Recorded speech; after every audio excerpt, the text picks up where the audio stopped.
I don't think this is going to go away anytime soon. This is perhaps, if not the beginning, it's certainly not the end of the pandemic. And even if COVID-19 is eliminated, we need to be ready for other pandemics. So if we don't learn from this, then we're fools.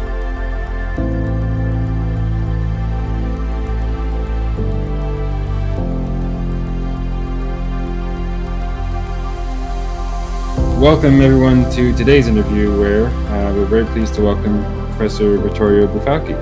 He is the Senior Lecturer of Philosophy at the University College Cork.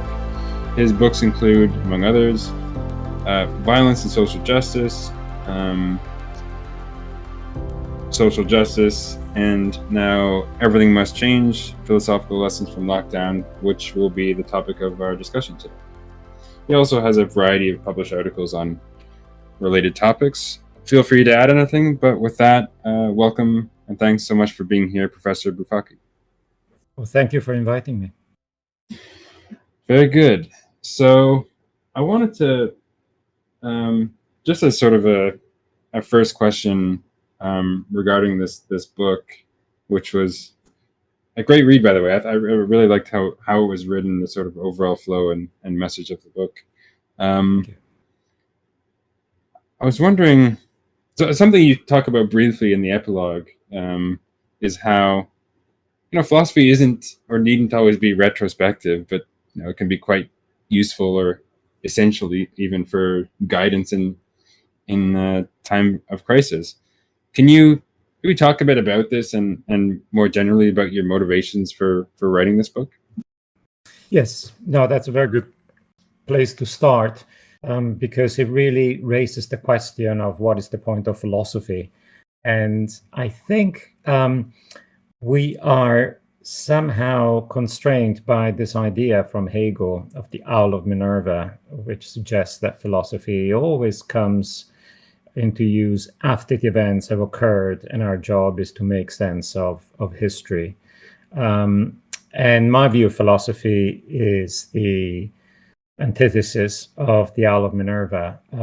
I got into philosophy because I needed it to make sense of what was going on at present, and also because I think that philosophy and principles are necessary in order for us to know how to act and what to do and how to solve problems. So I have a very practical way of thinking of philosophy. And of course, obviously, philosophy is such a broad discipline, and some areas of philosophy are more practical than others. But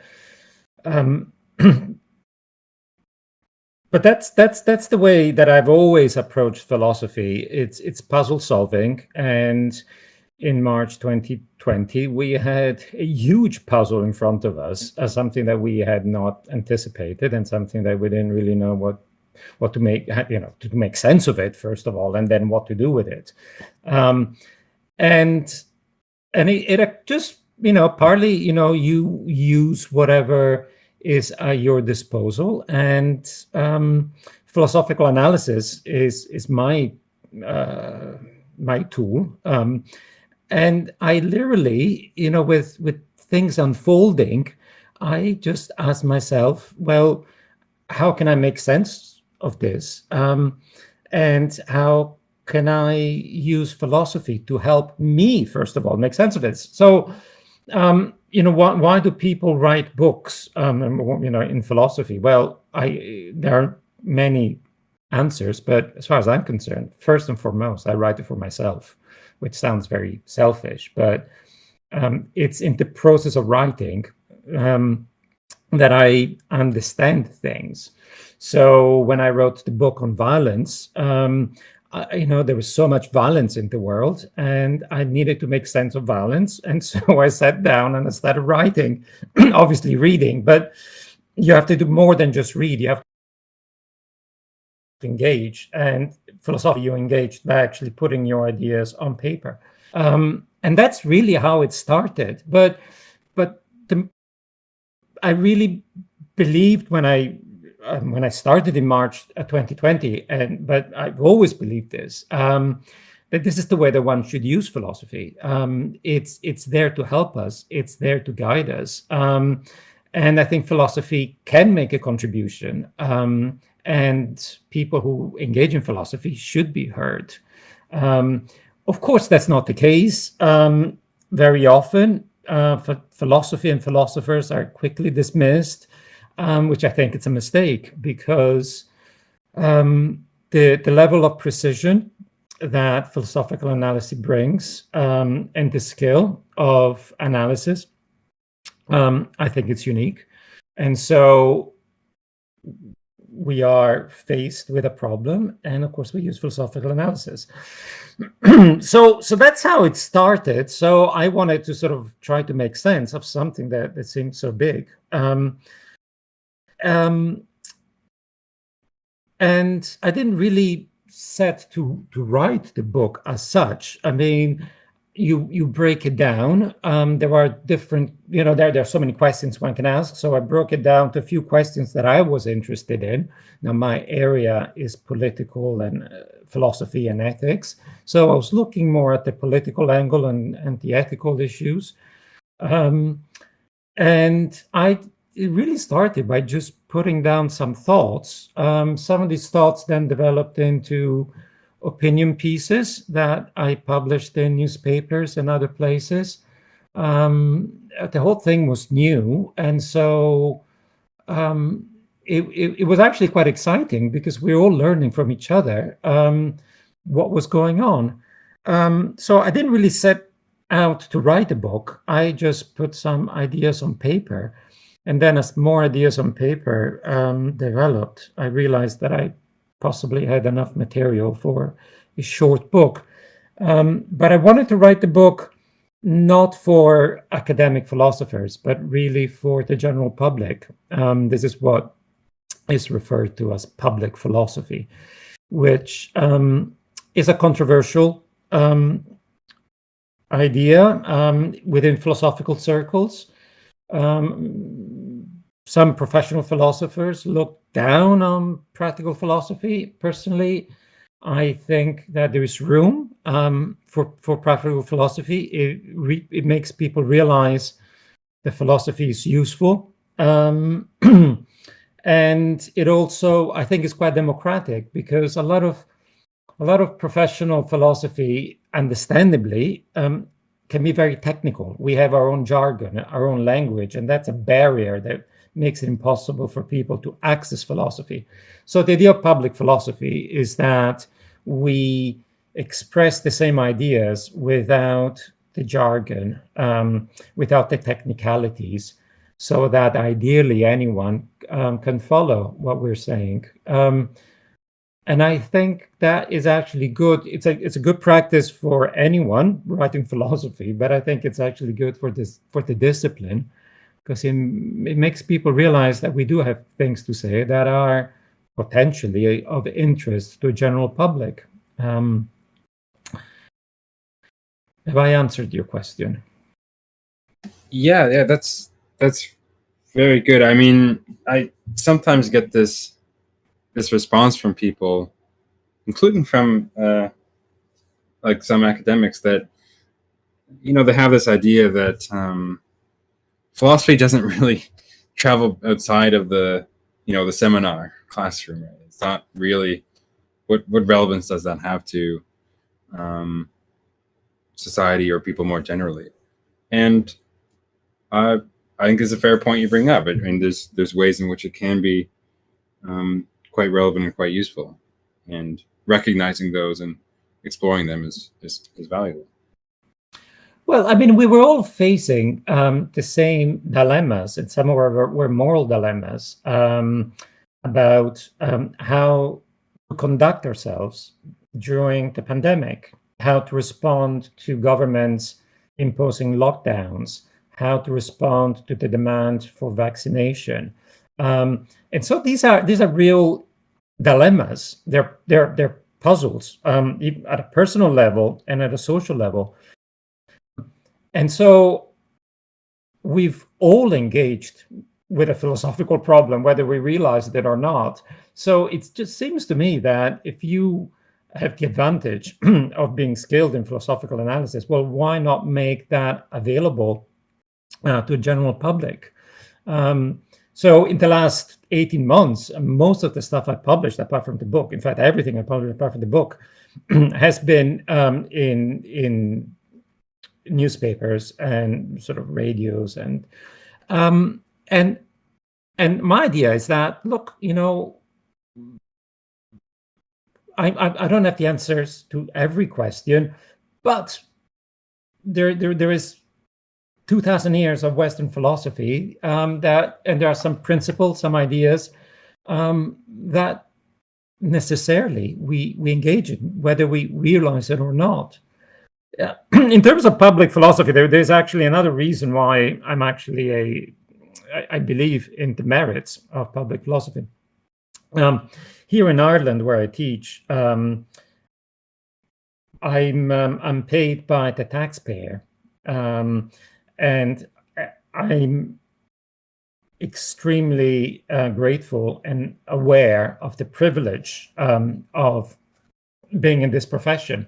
Now, given that it's the taxpayer that is paying for me to do philosophical work, it seems to me only fair that my research should be available and accessible to a general public. So I actually feel under a sense of duty to make sure that if I do a bit of research, I can publish it using all sorts of philosophical jargon in a philosophy journal that will be read, if I'm lucky, by 10 individuals. And I can take the same idea and express it without the jargon and make it available to a wider public. And given that it's the public that is paying my salary, I think I owe it to them. So that's part of the motivation for engaging in this kind of philosophical work. Awesome. Yeah, I mean, that makes sense, because I mean, in this book, which is definitely very accessible, I think most people would gain a lot from reading this book. You also touch on, in a fairly accessible way, some more philosophical notions, ethics, violence, injustice, and so on, among other things, and make them easily understandable and relevant, which is I'm not sure the point I was making there, but yeah. Well, I mean, actually, I think there is a point there. You said, justice and violence. I mean, we all experience those things at some point in our lives. So these are actually concepts that shape the life of each and every individual, some more, some less.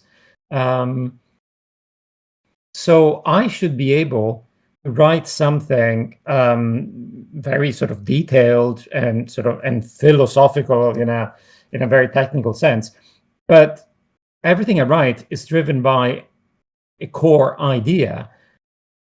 I should be able to express that core idea in a way that anyone can understand it. And if I'm not able to do so, then I'm probably doing something wrong. Yeah, fair enough. I think maybe what I was getting at, or something I wanted to say, was that this is, I think, both a good read for people that are more interested in the philosophy, and also people that are, well, kind of interested in the social impact and relevance of this sort of thought, and of course the intersection there. Anyway, I want to talk about something you discuss in the near the beginning of the book, which has to do with the question of whether COVID is more a matter of misfortune or a matter of injustice. And so, like, of course, as with many things, it's a complicated mixture. I think you're clearly right to point out the ways in which the injustices involved are significant and have been downplayed or outright ignored. And events like this can make more apparent injustice is already present in society, but it's not obvious that a lot will change as a result. So maybe can you talk about this a little bit? Like, what can we do? Is this as a sort of systematic fact that is just very difficult to overcome? Right. Absolutely. So that is very much the starting point of my analysis. This distinction between an injustice and a misfortune.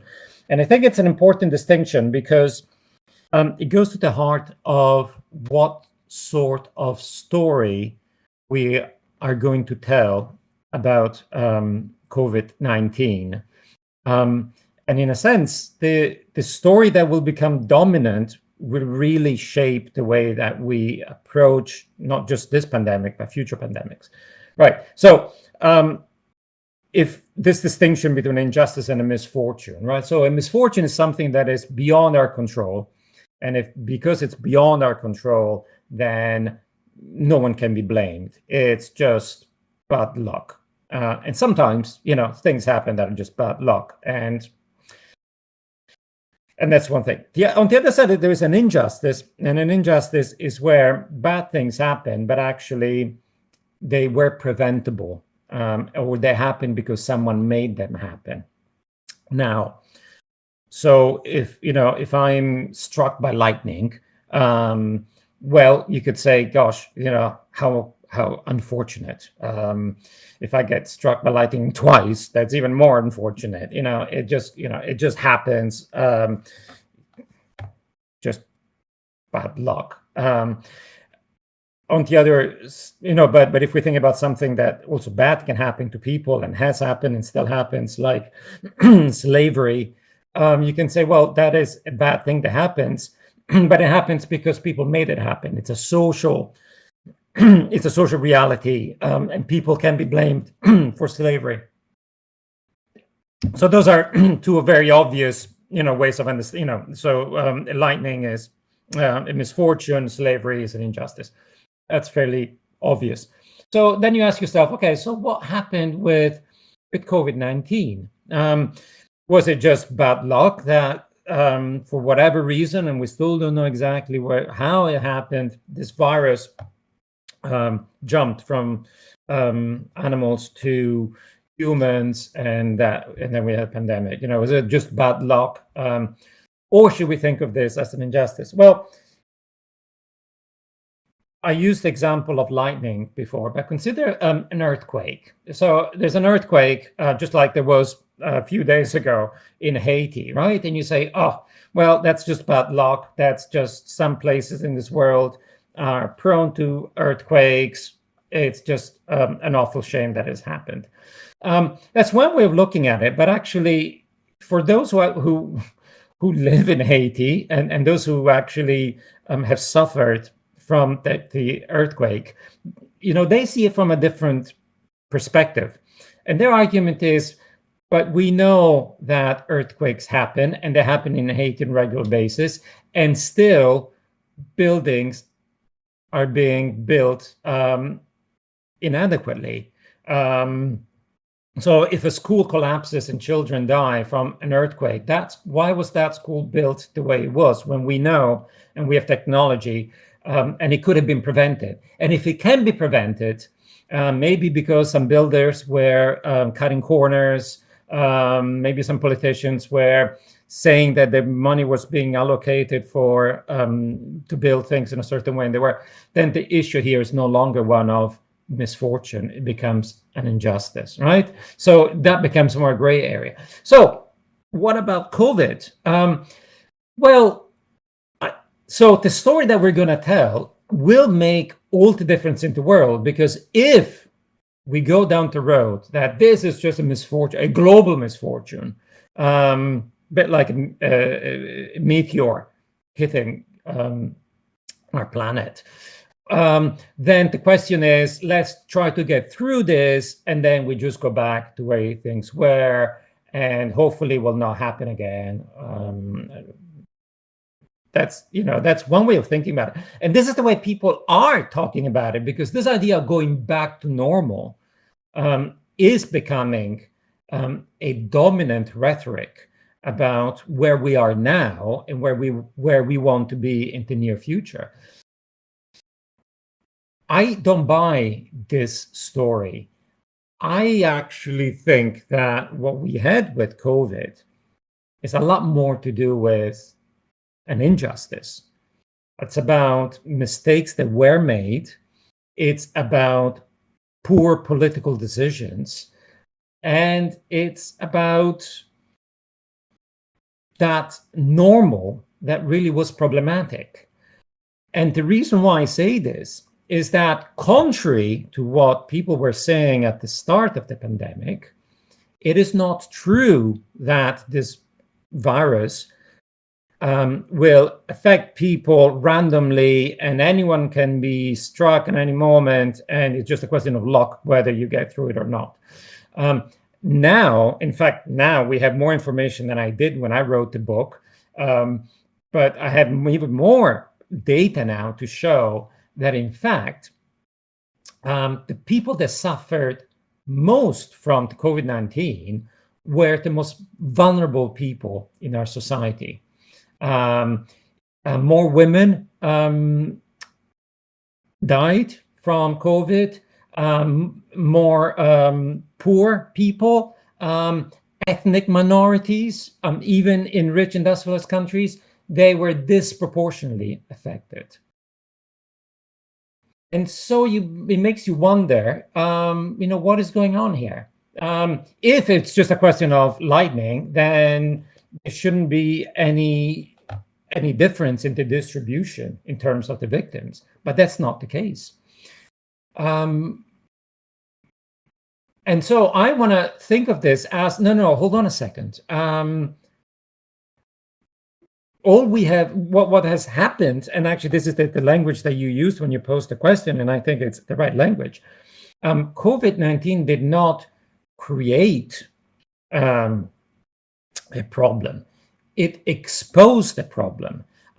It highlighted a problem that was already there, a problem that is this chronic inequality in our society, where people are extremely vulnerable. But before the pandemic, somehow they were getting by, somehow they were invisible. And COVID-19 has it's exposed the underbelly of modern society. And it's not a pretty sight. And so I'm thinking, we should think of what happened in the last 18 months as a laboratory for injustice. Another argument that is not mentioned in the book, again, because when I finished the book, that was last November, we didn't have the information that we have now, but it's the sort of thing that I would love to include if there's going to be a second edition, is the fact that perhaps it was not, some scientists are saying that they were expecting a pandemic, and maybe things like deforestation is one of the reasons why we're more likely to have this kind of issue happening. And deforestation, well, that's not lightning. That's something that can be prevented. That is a political decision that is being made. And while we are trying to make sense of COVID-19 in Brazil, they are destroying thousands of acres of the Amazon forest. So maybe this could have been prevented. And if it could have been prevented, all these people who died, well, they shouldn't have died. And if people die when they shouldn't die, then this is a social political issue. It's not a misfortune. So that's that's the starting point of my analysis. Is trying to suggest an alternative story to what has become the dominant story. And language matters. And this is what we do in philosophy. What do philosophers do? Well, we take a problem and we take a word and we make distinctions and we try to separate so that something that is very complex can be broken down in simple units. This is a very simple distinction. Is it an injustice or is it a misfortune? How you answer that question really changes the way you think about COVID-19. In the book, I'm suggesting that we should at least entertain the idea that we're looking at social injustice. Yeah, very, very good. I mean, it does seem to be this common, it seems to me at least, that there seems to be this common sentiment that, a virus, an outbreak like this, it's sort of like an act of God. It's just, it is really just something unfortunate that we have to deal with. But even if the initial outbreak was something like that, which it may or may not have been, may have been in part the result of poor practices or whatever, who knows. There's still a lot of injustice that proceeds in the response and that results in a greater worse impact on some rather than others. I think, for example, if you mentioned on Haiti, I think of also like Hurricane Katrina, which, okay, it's a hurricane, but at the same time, because of the way the response was carried out and how it was prepared for and so forth, there were all these injustices that became apparent. So yeah, I think that's quite pertinent to COVID as well. Yeah. I just want to mention for people listening, as a reminder, we're discussing Everything Must Change, Philosophical Lessons from Lockdown, a book from Vittorio Bufacchi. So you also mentioned there that COVID has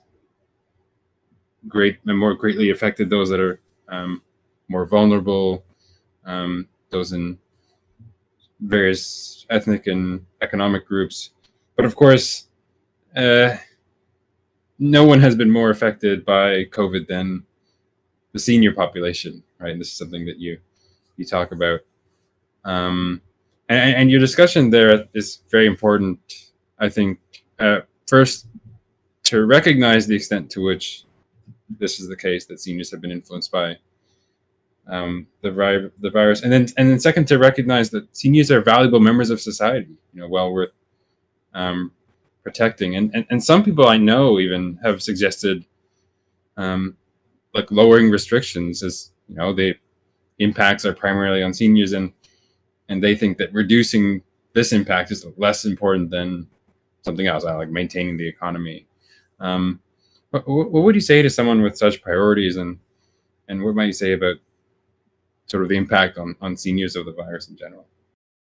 Yes, no, absolutely. I devote a whole chapter to the senior members of our society because they suffered more than anyone else. And again, it's one of those issues where there is one story which is very convenient that one can tell, which is, well, they are old and frail, and of course they were the first one to be to die from COVID. But that's just one possible story. There's another possible story, is that the way that we relate to people in old age and the way that we tried to protect them in some places anyway was simply not adequate. So what really struck me was something that occurred in the United Kingdom around February, March of 2020. So the Prime Minister, Boris Johnson, at the time had his chief advisor, Dominic Cummings, and they had to sort of come up with a strategy, and Europe was all pretty much going for, okay, let's lock down, let's try to sort of stop the virus from circulating. And Boris Johnson decided to have a different approach, which was to actually let the virus pretty much rip through the country. In that way, they will reach herd immunity quicker, and that means that the economy can start quicker than the other places. So they really saw it as an opportunity for economic advantage. And then when the question was raised about, yes, but we're putting people's lives at risk, the answer that was given, now I'm going to say allegedly, but by now actually we know that this is pretty much what happened, is that what the view of the advisor and of the prime minister was, yes, people will die, but that's just pensioners. Too bad. As in, they're just a burden to society, so they will die. But you know what?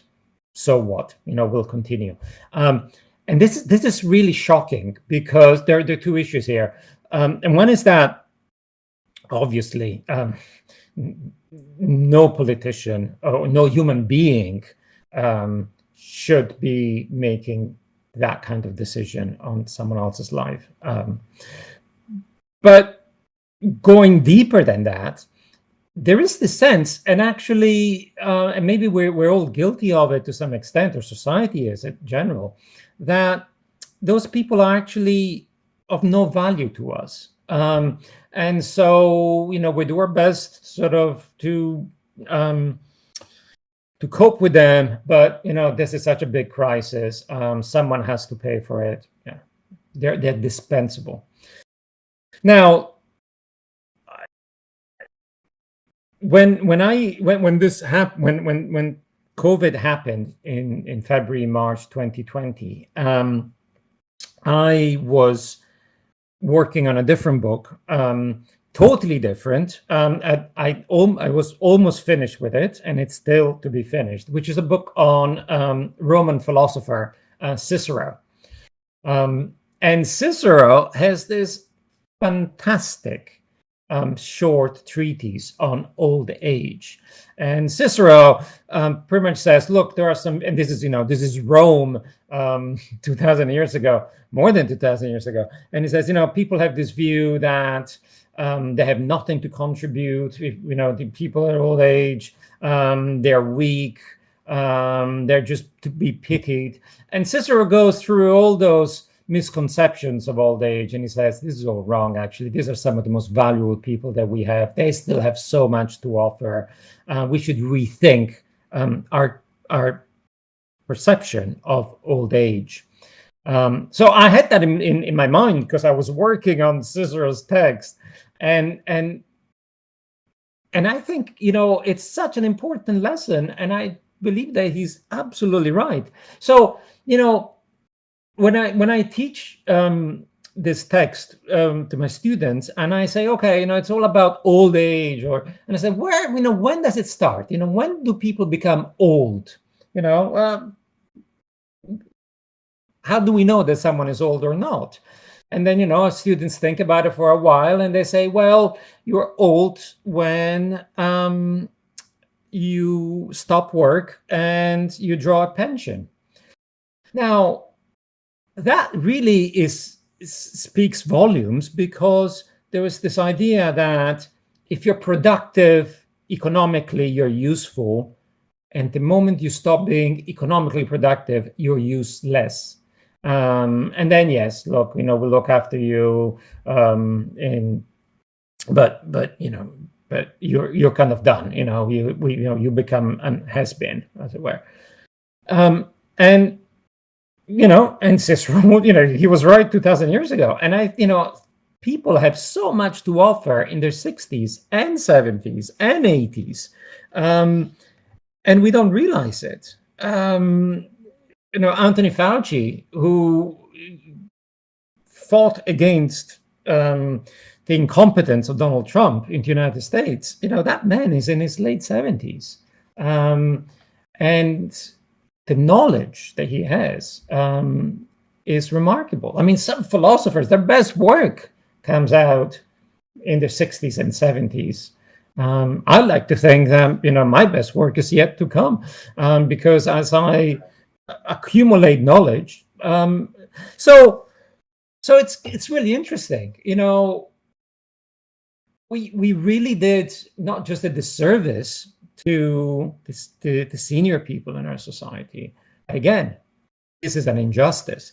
And what happened in the United Kingdom is that people were taken to hospital with COVID, and then they were returned to care homes with COVID, which of course spread through the care home, and people died.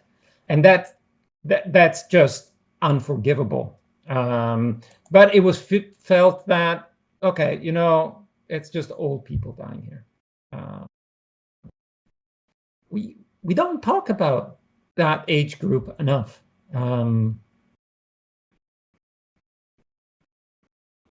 Yeah. Yeah, for sure.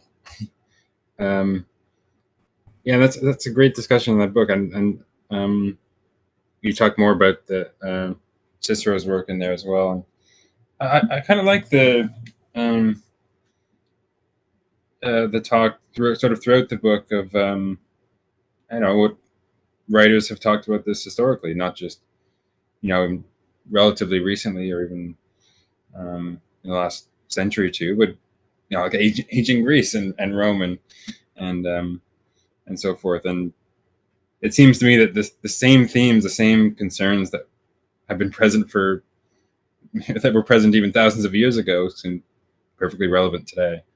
And isn't that the beauty of philosophy? I mean, it's timeless. Contexts change, but some of the problems are the same. The human condition is the same, and so that's what philosophy can do for us. Right. Another philosopher that you discuss, a good discussion on Hobbes' notion of the state of nature, and one thing you draw attention to is, well, the sort of historical backdrop of his writing, and I think the more pessimistic might see the sort of recurring plagues as a sign that little will change in the future. I mean, these happened again. These happened before. They'll happen again. But on the other hand, like, this might be right, but on the other hand, the opportunity to learn from, limit, better respond to occurrences like this is greater than it has been in the past. And I take it as sort of one of the major themes of the book, that although the pandemic is, of course, quite terrible in itself, it provides us the potential as a society to grow stronger because of it. Of course, potential only goes so far. What do you think the room for optimism is here? What can we do about this? Yes, no, that absolutely. And I am an optimist, because I think pessimism is a very lazy way out. So if everything is doom and gloom and nothing can ever be done, then you give up. And giving up is the easy option. It's the lazy option. So I want to be an optimist because I want to believe that we can make a difference.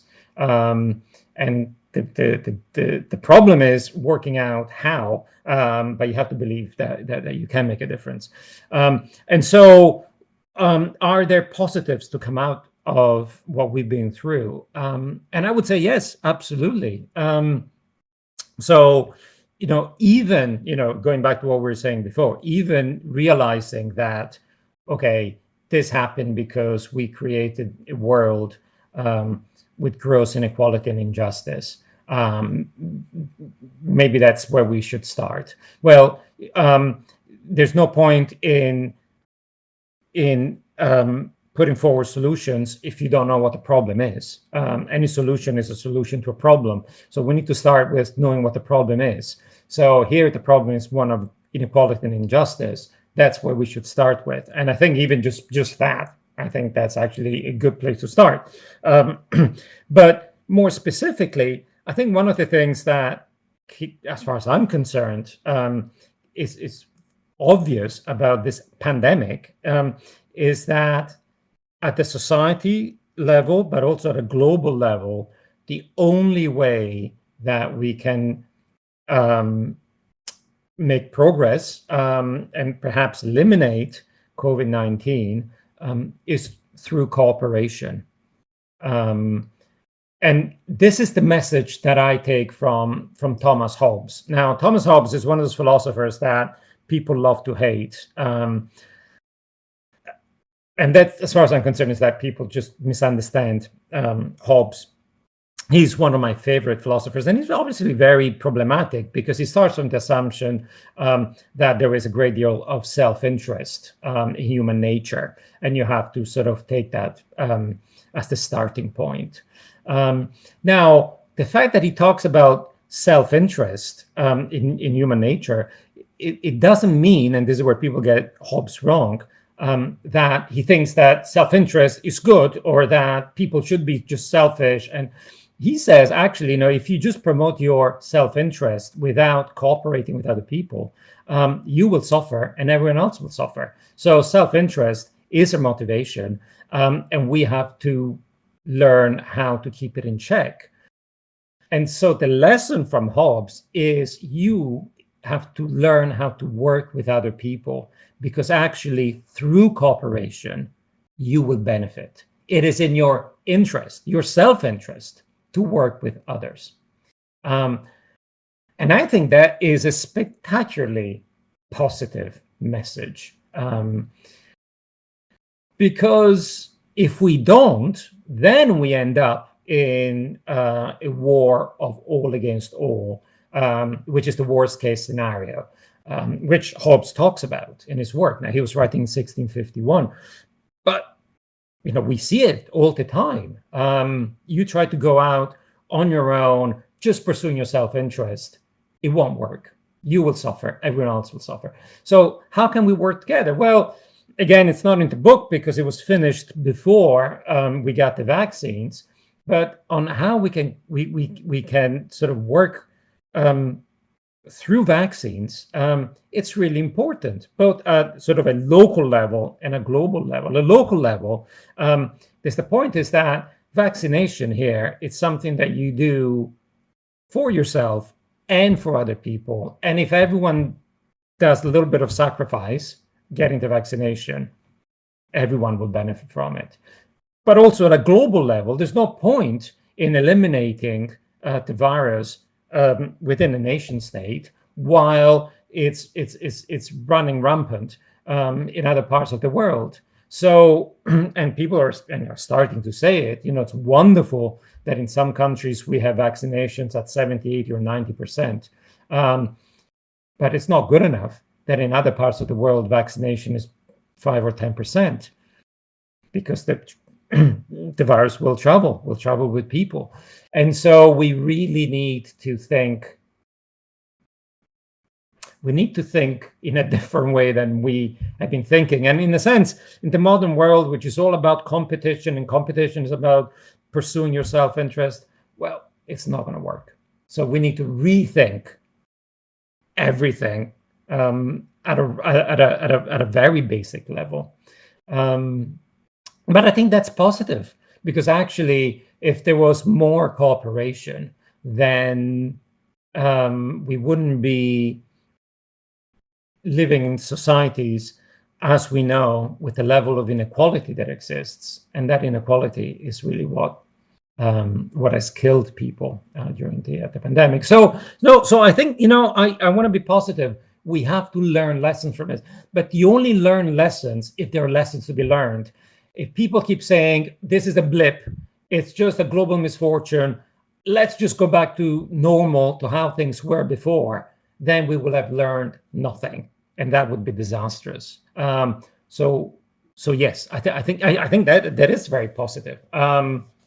We can actually do something, but we have to work together. Yeah, your discussion on working together in cooperation is very good there. Like to me, even if, and it's controversial in the first place, but even if everyone has their most basic desires being selfish, they're in their own self-interest, it's fairly easy to show that it's for the selfish interest that people have that is going to be instrumentally valuable to engage in a lot of cooperation. And that might result in having the sort of systems in place to enable and various cooperations, having legal systems, having governments, and so forth.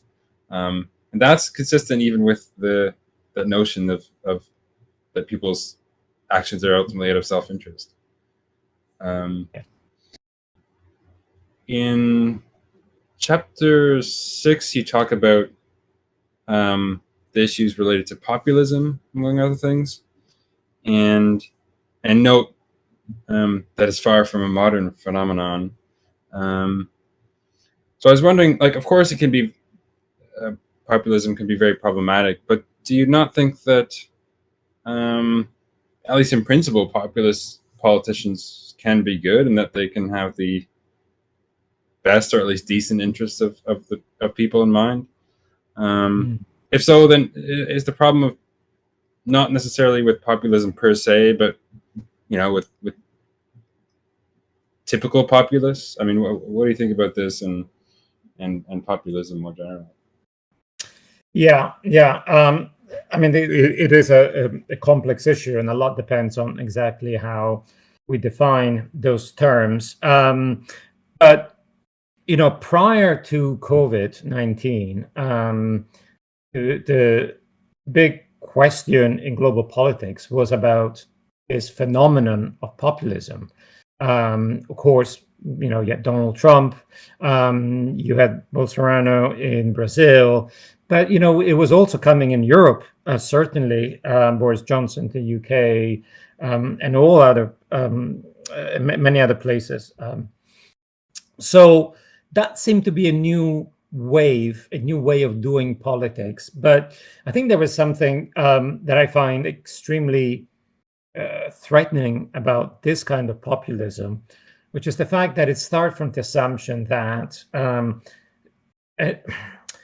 the populists have to find someone to blame, and they blame the elites. And the argument here, which is a very noble argument, it's a very, very old argument, is that well, the elites are nasty, it's a small minority, and they are holding all the economic and political power, and the masses are suffering through it. So we populists are the voice of the masses, and we're here to expose the wickedness of the elites and to bring them down, right? Okay. So if you have this conversation about the elite is the problem, then you have to ask yourself, okay, what exactly is the elite? Who belongs to this elite? And with populism, that elite includes all sorts of people. It includes the political class, the whole political class. And so populism is almost apolitical, because it's almost saying that politics is the problem. And politicians is the problem, political parties is the problem, and so let's do without do away with politicians. Now, that's where dictatorships lie, obviously, but also people with expertise, experts become part of an elite.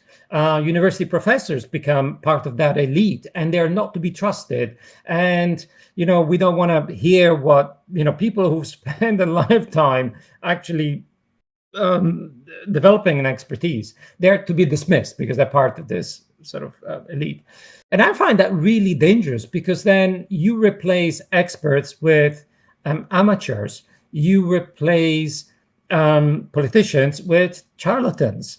And this climate of distrust, and also of really undermining politics. Well, if you're really undermining democratic politics here.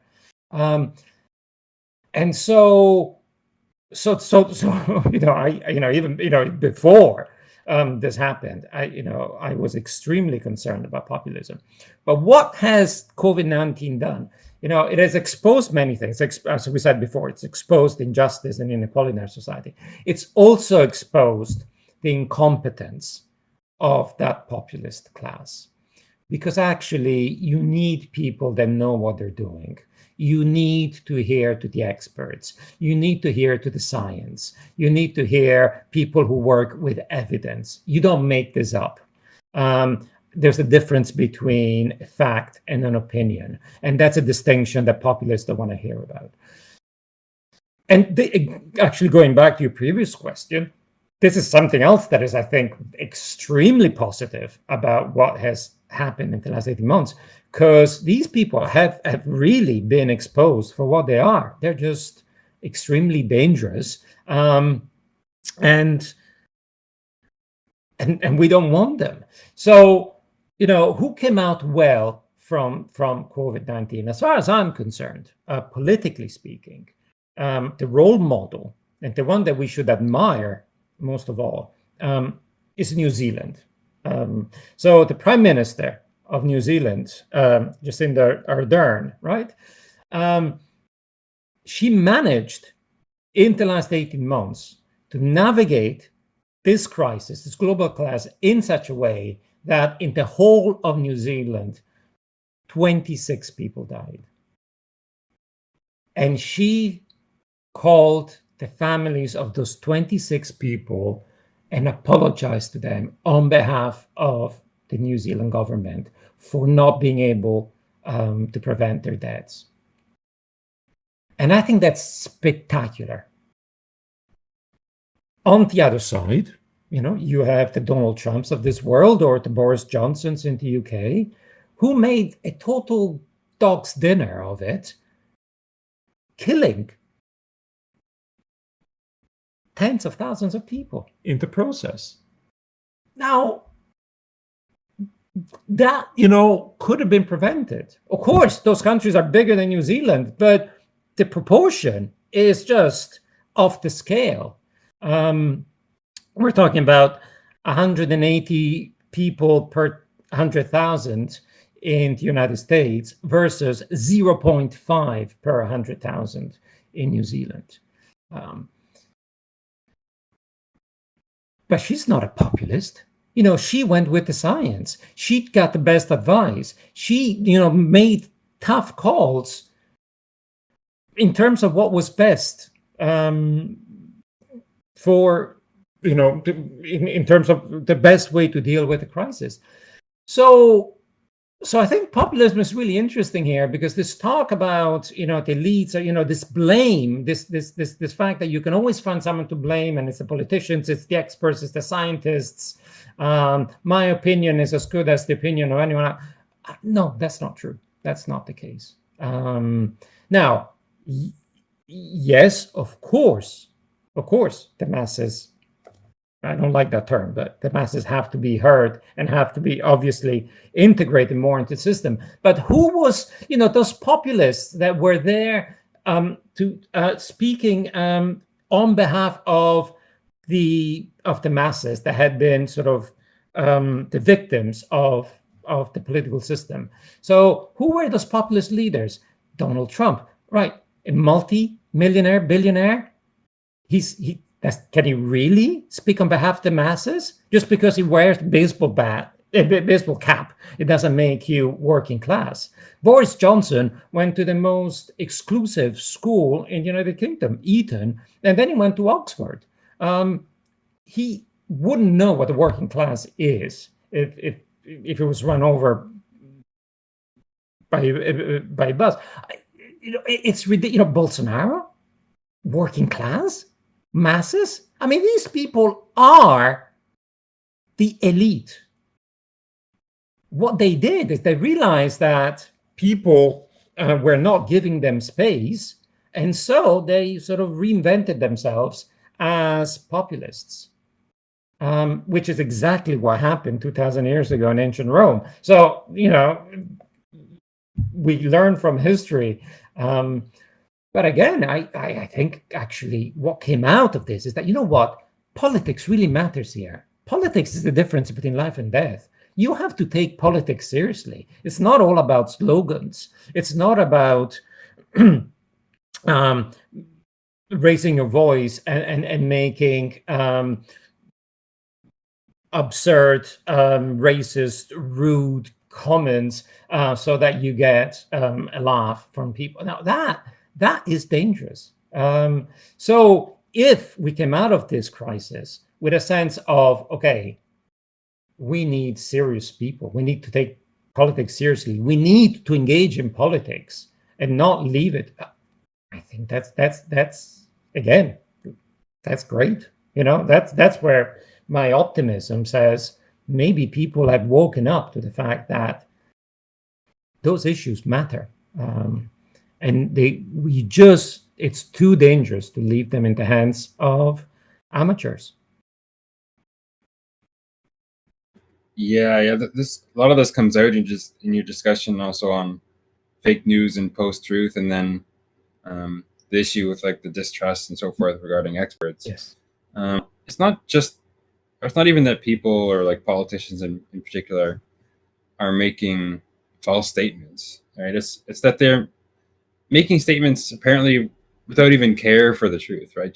Truth becomes not something people that they're striving for but miss, but like rather it's an obstacle to what is considered politically expedient or beneficial. What do we do to I mean, it's become quite prevalent in recent years. What do we do to remedy this, do you think? Yes. So post-truth, which I associate closely with populism. So what I think, and this is part of my definition of post-truth, is that it's an attempt to delegitimize scientific facts and delegitimize truth. And so this idea that any view is as valid as any other view, that there, as we were saying before, there are no experts, that science just gives us one perspective, but there may be others. And, it's really delegitimizing truth. So you're right. What can we do about this? Because this is really dangerous. Well, I think, again, at some point we have to stop blaming or finding someone to blame, because the blame fallacy is everywhere. And when things don't go right, you can always find someone to blame. And the thing about post-truth is that it is, again, it's a very lazy way of engaging with the world.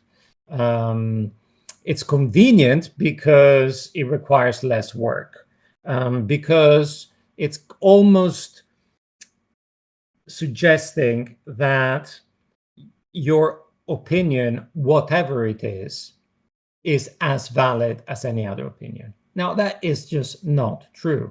Of course, opinions matter, but you have a duty, and I really put it down to a moral duty. You have a duty not only to have an opinion, but to justify the opinion that you have. And you have to justify it to yourself, and you have to justify it to others, and you have to justify it to others on grounds they could not reasonably reject. And so that takes more time, and it takes more effort.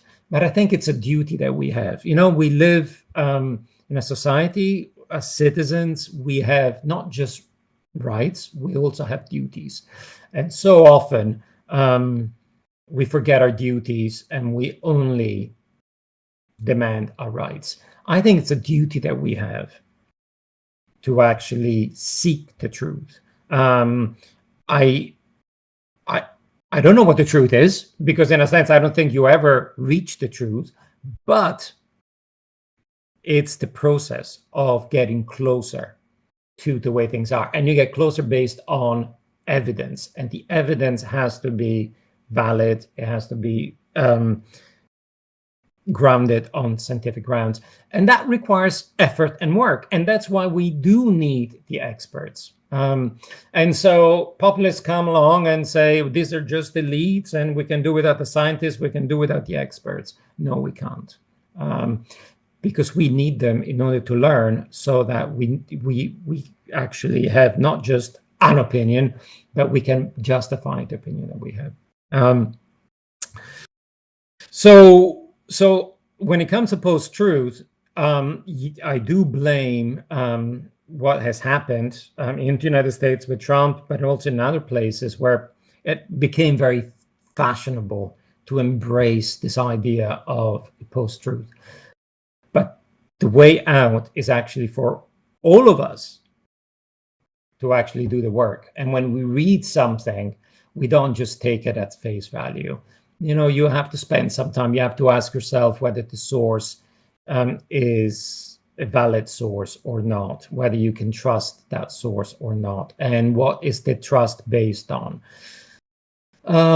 So where you get your news from matters.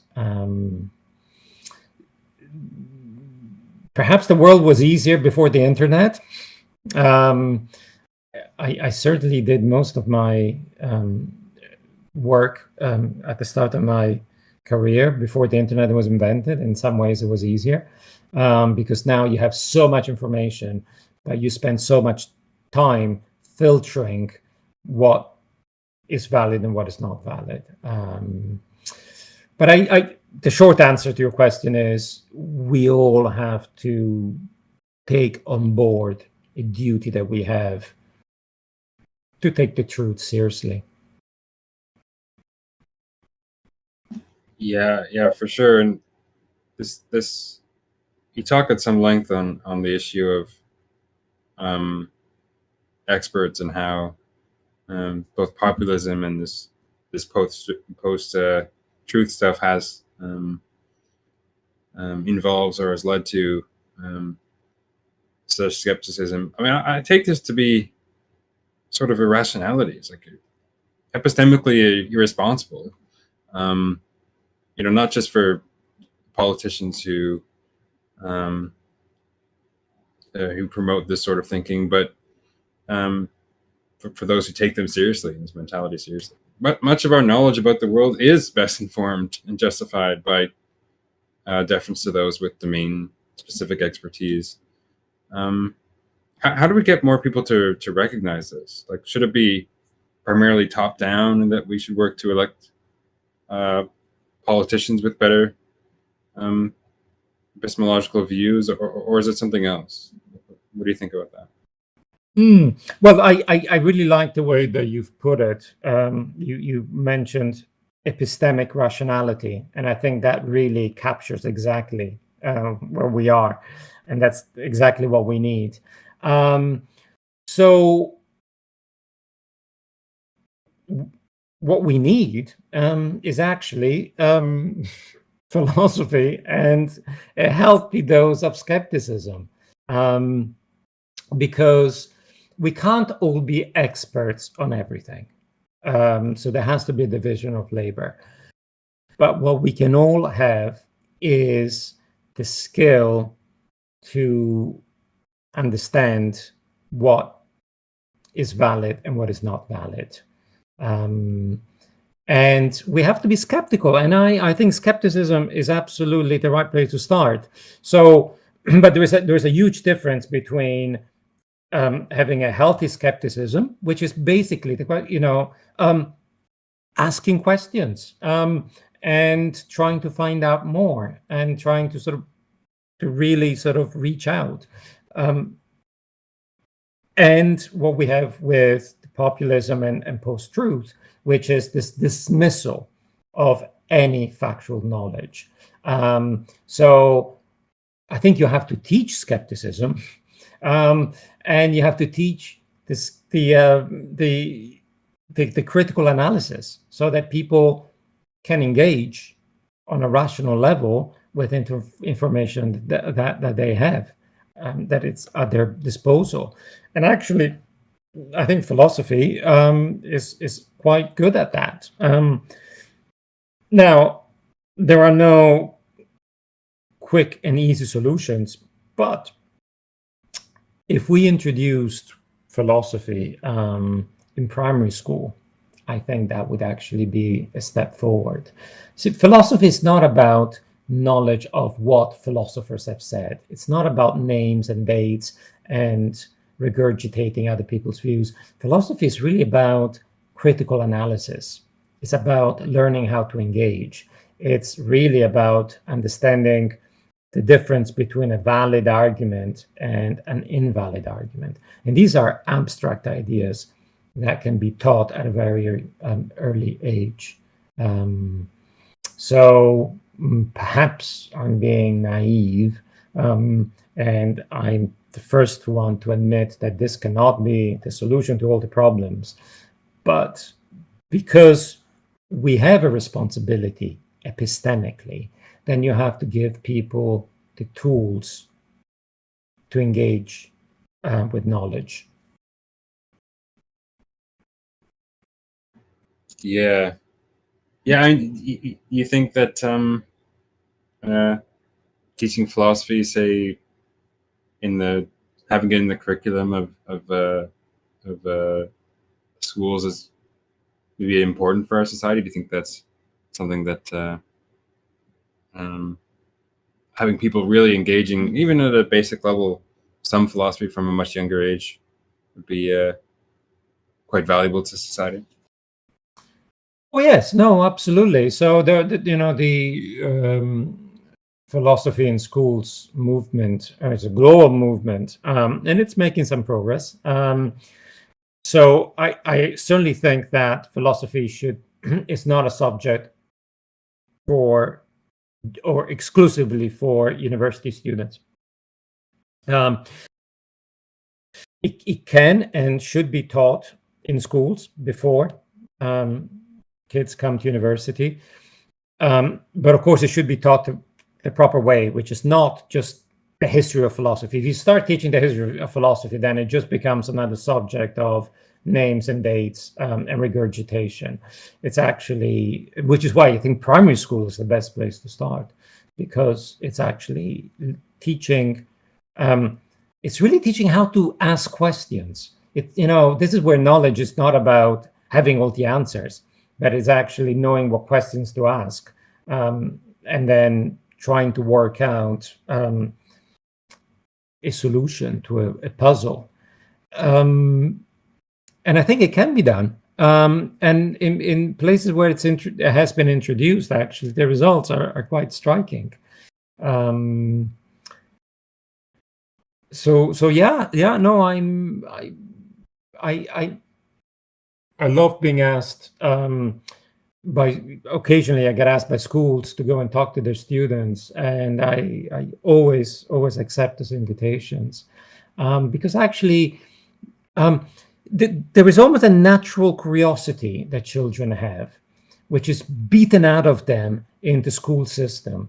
And then when they come to us at university level, it's almost like they have to relearn that natural curiosity that they had as children. So, a lot of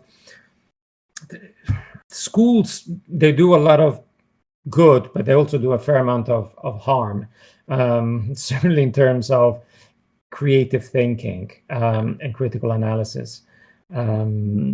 So having a dose of skepticism, which can be done through a philosophy. You don't even have to call it philosophy. You can call it just sort of critical thinking or something. I think that would be something. Yeah, it would be a starting place anyway. All right, something else. You have a paper from 2005 in which you explore two different notions of violence. One which considers it primarily in terms of an act performed, so-called minimalist conception, and one which considers it primarily as a sort of violation against a person, or comprehensive conception. And you talk about this distinction in the book, and along with the recognition that domestic violence has increased quite dramatically during lockdown. So presumably, it's important to think about, violations against people, regardless whether it's central to our notion of quote unquote violence. Maybe could you talk briefly about violence here and violence during COVID? Yes, no, absolutely. So that's research that I did, which is now shockingly more than 15 years ago. So in my work on violence, in a sense, it's kind of similar to this book. It was early September, and I was preparing a course on introduction to political philosophy, and I was putting together the syllabus, which had all the stuff that you would expect in introduction to political philosophy. Some concepts like liberty, equality, justice, and then some isms, and then 9/11 occurred, right? And I remember watching those scenes and literally not being able to understand what was happening. And I was kind of upset with myself, because I thought, my God, in all these years of education, and you can't understand what you're seeing. I literally couldn't. So I went into the class and I said, okay, scrap this syllabus. We are going to do violence and try to understand what violence is and different types of violence. That year it included terrorism and revolutions, but that's how it started. So, in a sense, there's a world event, and I'm trying to make sense of it, and I end up writing a book.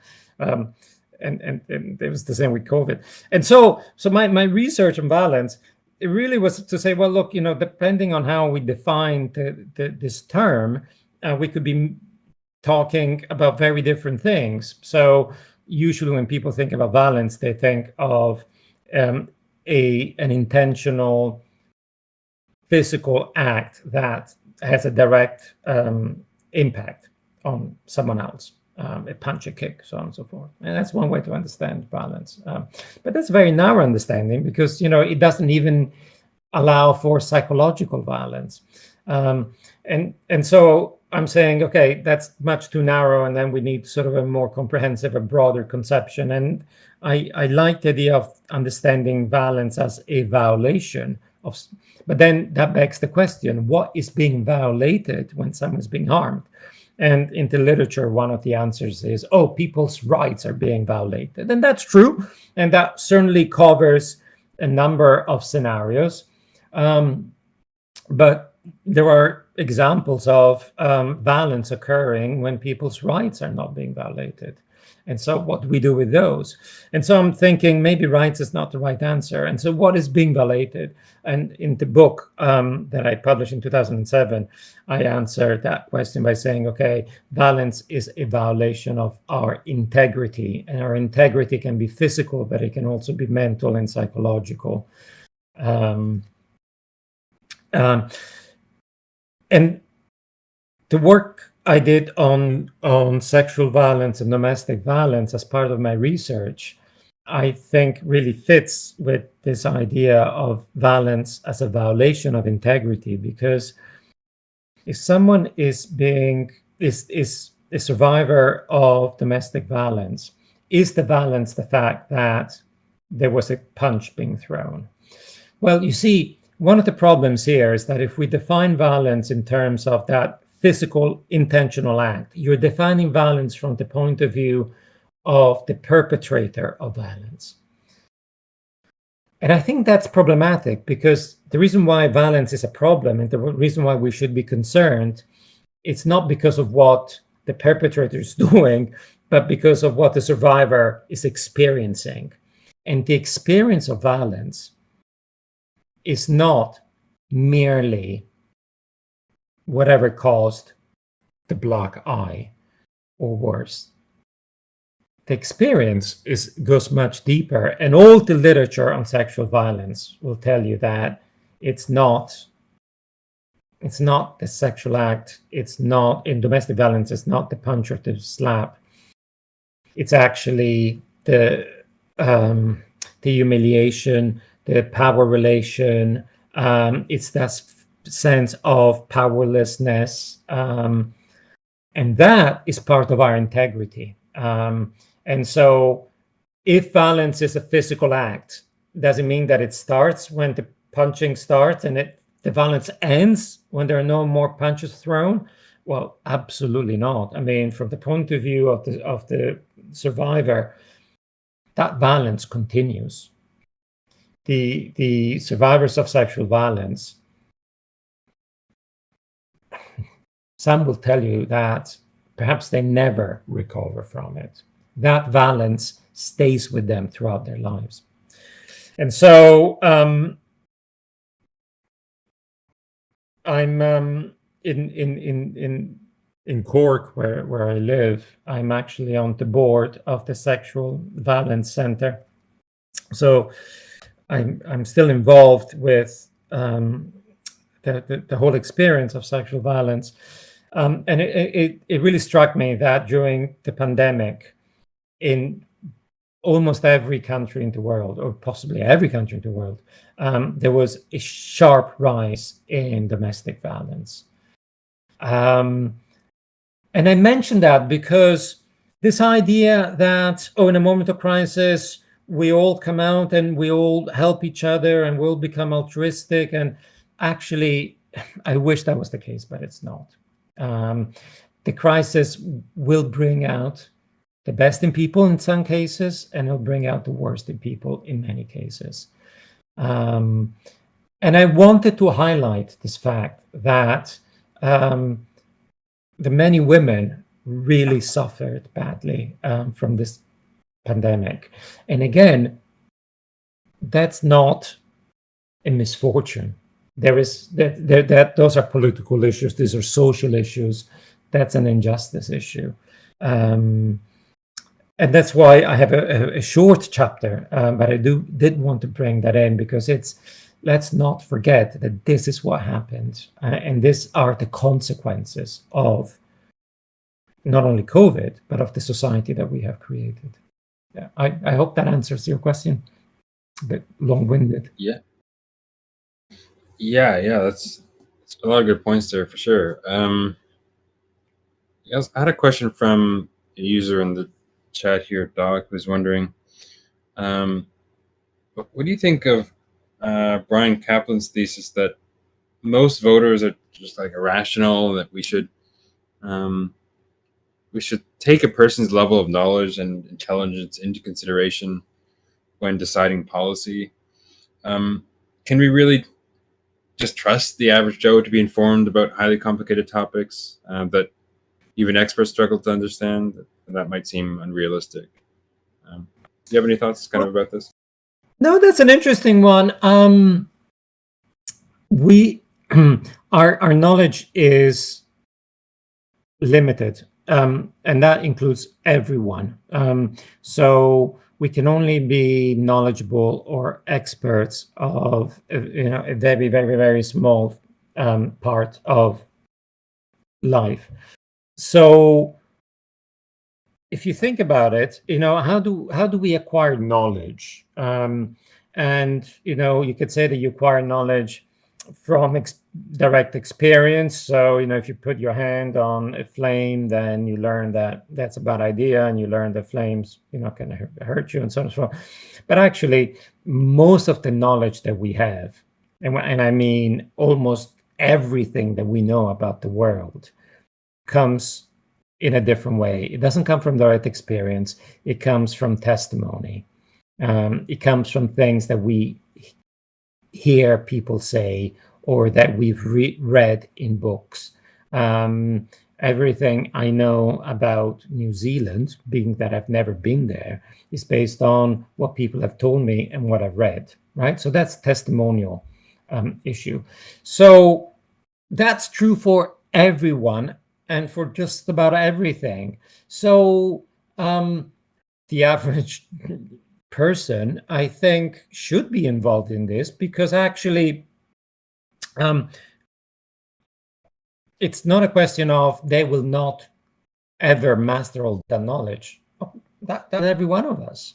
I know a little bit more about philosophy, and I know very little biology and chemistry, which is kind of important when talking about COVID-19. We start from the assumption that we're in the same boat with more or less knowledge. What is important is that everyone, and that's what I take about the democratic process and the importance of everyone actually voting and expressing their opinion. It's not because they're experts, but because it's important that they feel part of the society. As we were saying before, it is important that everyone takes a personal responsibility because when people are asked to act in a certain way, they have to understand why. They shouldn't do it because there's a threat of violence on the part of authorities.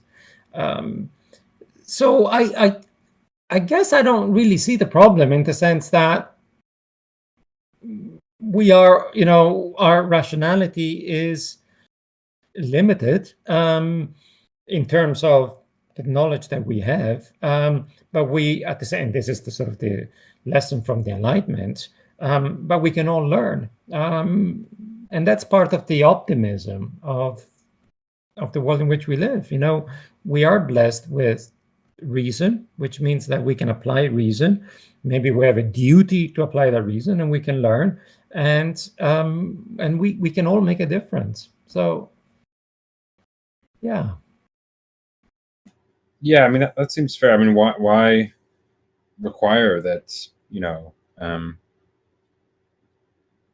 People are very well informed or experts on these various things in order for them to participate in the political process. Yeah, we can take into account varying levels of ignorance and so forth when constructing policy, but I mean, it doesn't seem to be a major issue. I don't think. I think he wanted to follow up on that. If you don't mind, you can go and. Yes, hello. So I just wanted to like follow up. I think the point of someone like Brian Kaplan's thesis, and I mean he's not the only one who's made such an argument, but the idea is that it's not merely that some voters are uninformed, but that they're like actively irrational, right? Like they actively make wrong decisions. Like you're better off just tossing a coin. And I think uh, there's actually one book that I've been reading recently where he actually shows statistics. I could get you the author's name if you'd like, but the idea is that some voters are just like actively irrational, or most voters rather. And so when we, let's say, enfranchise the average Joe to go out and vote, um chances are that that person is going to be misinformed. Even if you give him plenty of resources and education, due to just like natural biases that they have, and also due to just purely practical limitations like time considerations and whatnot, they're just not going to be. They're not going to be able to make good decisions.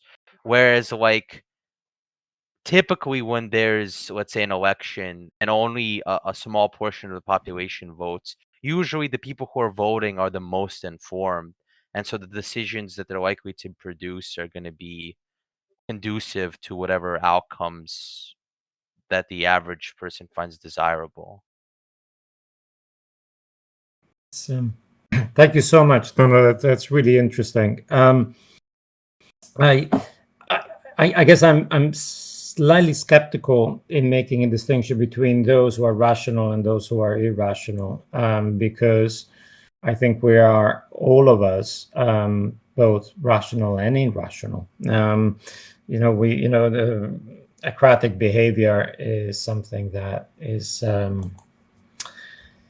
inevitable at some point in our lives. So, we, even if we try to be rational, sometimes we are irrational for whatever reason. But we also, I think, or most of us actually learn from those experiences. And I think that's what I take from the democratic politics.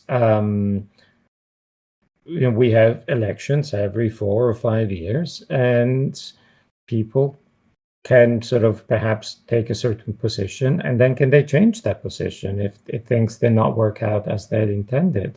And the fact that we don't just make a decisions, but that we reflect on that decision and that we can change that decision at a later moment in time, is the difference between a democracy and a dictatorship. I mentioned before New Zealand and Jacinda Ardern, the prime minister. So just after, a few months ago, a year into the COVID, given her spectacular success in dealing with it, there was a national election in New Zealand. And her party, for the first time in the history of New Zealand, won that election with 51% of the votes, which means that actually they, in a system that is built for coalition, she actually had an overall majority.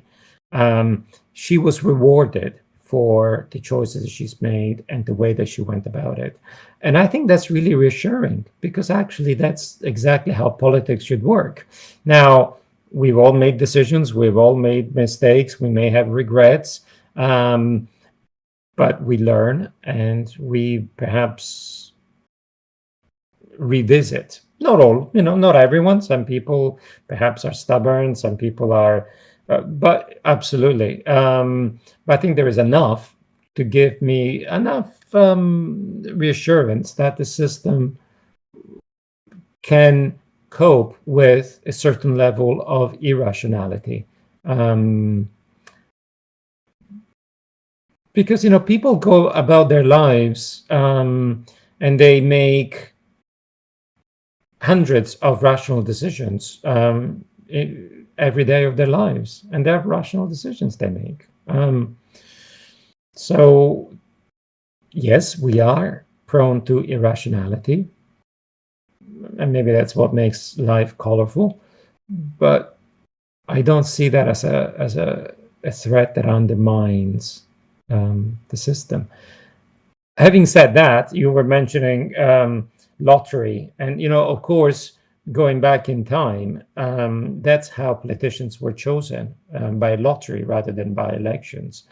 And there is a logic to that. The argument is that anyone who wants to become a professional politician, you have to sort of question their motivations. Are they really moved by the common good or by glory and self-interest? Can we trust them if they really want power that much? And one way around it, historically, this is the republics of Florence, and then going back to Greece and ancient Rome.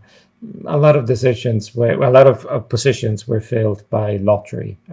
So it's kind of an interesting one. I think there is a place for lottery in society. Do you think that for example, other forms of, I mean, because throughout history we've had different forms of democracies, even a lot of monarchies incorporated features of democracy. For example, in Scandinavia, like chieftains or kings were elected.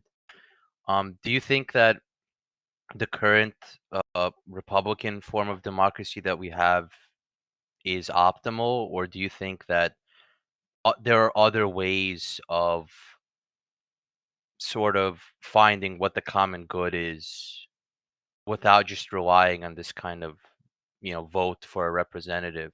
Some people have suggested, for example, to incorporate betting markets into democracy, or to have some kind of simulated democracies where, computers would um, sort of correct for voters' biases and things like that.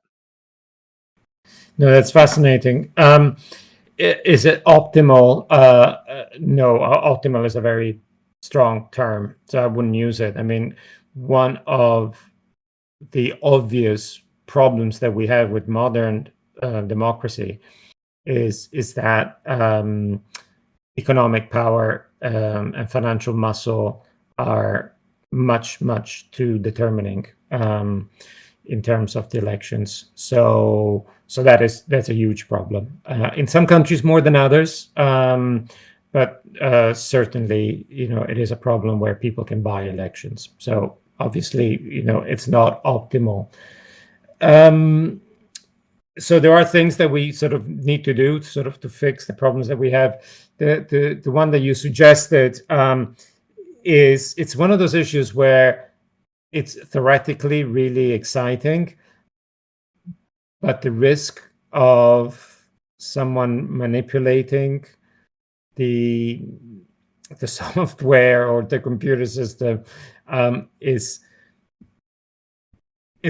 such that you have to sort of really be careful how you tread. So perhaps not yet, but I think democracy is something that evolves and changes, partly because of context and partly because of technology. So maybe we will get there. I'd be surprised if it happens in my lifetime, but all those things are, again, they really show the importance of a philosophical thinking, because this is all about questioning with healthy skepticism and posing problems and trying to find solutions. So I wouldn't dismiss anything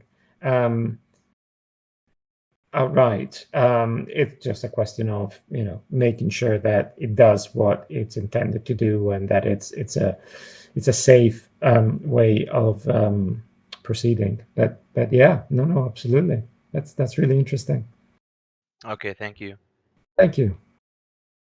Awesome. Thanks for your question and for your response. On a related topic, you mentioned in the book that there are some clear benefits of having states. For one, that it's quite useful for coordinating action and so forth. This harkens back to something previously we've discussed. We saw and are continuing to see how actions of the state, political leaders, and so forth can greatly help in response to events like this. You talked about New Zealand and others. And this can lead to results that would be much more difficult otherwise. That said, there's several concerns that someone might have still. One, sort of again, as I've already discussed, the potential for a better response is of little solace unless there's good reason to think that it will actually be realized. And two, even if this is a positive of having a state, there may still be greater negatives. States are often corrupt. They're often influenced heavily by and offer greater protection and benefits for the wealthy and elite.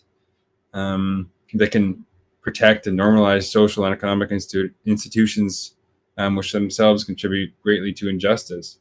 How do you think this is something that can be overcome, and that having a state is probably a part of the best political system, or what do you think about some of these remarks?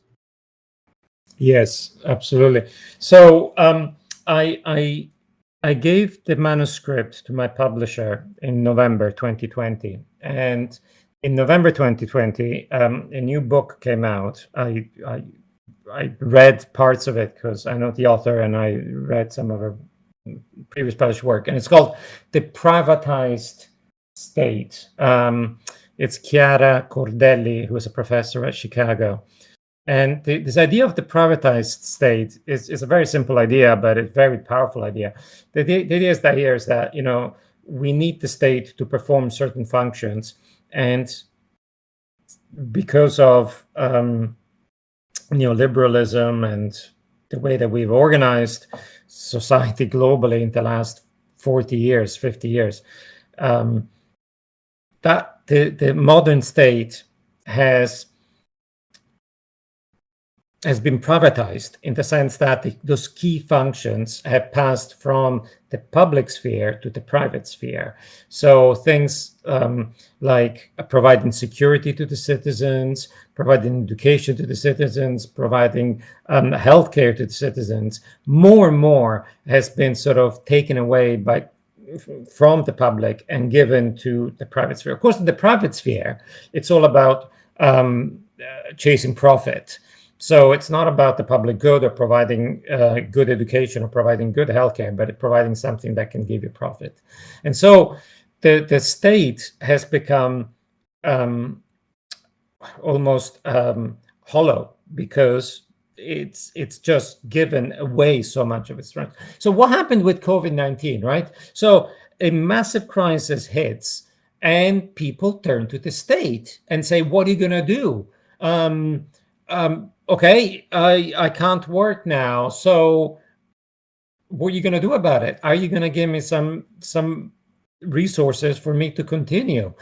Are you going to come up with a vaccine? And so on and so forth. So in moments of crisis, people turn to the state. And again, you know, lessons that we learned from COVID and optimism, or possible optimism, you know, politics, we realized it's really important. You know, it makes a difference between life and death. But politics really works best if actually the politics has instruments to work. And, you know, the importance of a national health system, national care system, how important was it during this crisis? And how lucky are those who live in societies where the state still provides a national health service? Now, those things exist, but they are expensive to run. And so again, people, perhaps, I hope, learn the lesson here that not only we need a state, but we need a state that can function. And in order to function, it needs resources. And in order to have those resources, we actually have to give something to the state in order for the state to function for our benefit. So it's in our self-interest that all this happens. This is not about altruism. It's about actually what's in it for me. You know, I need the vaccine. I need the healthcare. I need the nurses. I need the doctors. I need the state to give me a salary when my business is closed. Taxes, you know, we need a progressive mode of taxation. And of course, that's the opposite of what we've had in the last 50 years with this neoliberal rhetoric where, you know, the state is bad and we shouldn't pay taxes and everything should be done through the private sphere.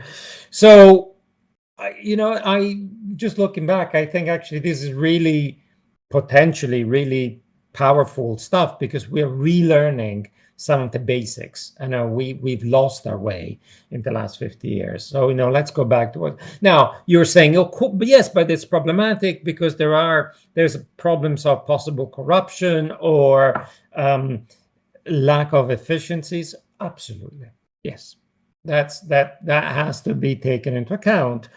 But if you have a proper political system, democratic system, there will be corruption, but there will also be a system whereby people who are found to be corrupt will pay the consequences. That is no longer the case. There are people, and sometimes, as we've seen, they end up even in the White House in the United States. They are corrupt, and still it doesn't stop them from achieving their political goals. So will there be inefficiencies? Yes, but the market is not always efficient anyway. So, we're comparing inefficiencies. Will there be corruption? Of course there will be some corruption, but we have to learn how to deal with it. So the lessons that we can take from COVID-19 is that we need to rethink politics, go back to the basics. We realize how much we need the state, but we need a state that actually has the means of doing what it ought to do. And we as citizens have a duty to maintain it, a duty to pay our taxes, a duty to actually make it work. So I accept that there are going to be issues, but I think those issues are minimal compared to where we are at the moment with this privatized state. Yeah, very good. Well, a lot of good points. Of course, it's a lot of complicated issues looking about there. I think we'll probably wrap it up pretty soon, but sort of in closing, maybe just comment briefly on sort of who this book is for and why people should maybe go and check it out. Who this book is for? It's for everyone. If at some point I wrote, if people cannot follow what I've written, then I have failed. But the people I know who've read it, who have no background in philosophy, have reassured me that actually it's understandable, it's readable, and it is what a book should be, which is thought-provoking. I don't have all the answers, absolutely not. But I'm just introducing the things that I learned in ethics and political philosophy and philosophy more in general, to show people that actually those things have something to say, and can make a difference. Because one of the messages in the book is that we all need to sort of take some responsibility, and so we need to sort of think about those issues thoroughly. And the book is a way of inviting people to think more thoroughly. I was delighted that Manchester University Press has put the book on the market. It's quite cheap to buy. I don't know how else to put it, but given that the book is a hardback, there's many hardbacks, start from $80 upwards. I think this is on the market for $20. So it is, they really made an effort to make sure that it's not just a book for philosophers that ends up in university libraries. The idea is that this is a book that anyone should be able to pick up and read, and be part of the conversation, because I don't think this is going to go away anytime soon. This is perhaps, if not the beginning, it's certainly not the end of the pandemic. And even if COVID-19 is eliminated, we need to be ready for other pandemics. So if we don't learn from this, then we're fools. And all I'm doing in the book is suggesting some of the things that that we have possibly learned the hard way, because my word, how many people have to die before we learn a lesson? But I enjoyed writing it because it's the first time that I write something that is sort of public philosophy, that is really not for fellow philosophers, that it's not really for my students, but it's really for general public. And I'm convinced that this is really what, we, all those of us who are so fortunate to work in the profession, this is what we should do. And I hope that people will read and engage, or if they don't read my book, that they will read something and sort of engage with, because these are general public issues that concern all of us, and so we need to sort of get our heads around it. Yeah. Awesome. Yeah. At time of recording, it's only $13 on Amazon, the hardcover copy. And $9.99 for the Kindle version as well. So that's right. Yeah, and no, I think that's important. Yeah. Yeah. So that's it's very good, and it's been very good getting to, first of all, having read it and getting to talk to you about it. Thanks so much for being here and taking some questions about the book, and for writing it in the first place. It's, well, I mean, thank you so much for inviting me. This is really exciting, and thank you so much for all the questions. I'm not sure that I have adequate answers, but that's, in philosophy we're accustomed to the fact that the questions are often better than the answers. But thank you so much, and of course, anyone who has been listening, feel free to get in touch with me by email or any other way, and keep the conversation going. But thank you so much for giving me this platform.